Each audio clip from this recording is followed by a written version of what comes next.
Орусиянын Тюмень облусунда казак маданиятынын күндөрү өттү. Майрамга аймактагы улуттук маданий уюмдардын өкүлдөрү катышты. Коноктор казак элинин када салттары менен тааныштырылды. Байыркы жамаатчы тигүү техникасында жасалган улуттук корпустардын көргөзмөсү чоң кызыгууну жаратты. Сахнада вокалдык жана би топтору, ошондой эле үй бүлөлүк ансамбльдер ойношту. Майрамдын алкагында улуттук маданий салттарды сактоого чоң салым кошкон үй бүлөлөр да сыйланышты. Белгилей кетсек, Тюмень облусунда 40 миңдей казак жашайт.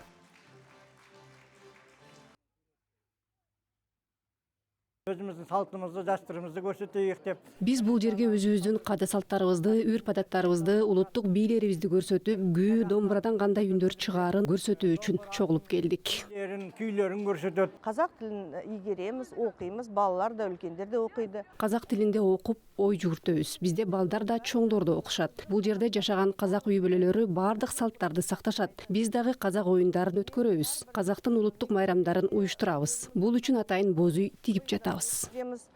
Қазақтың барлық мерекелерін өткіземіз. Осындай ақ отауымыз бар.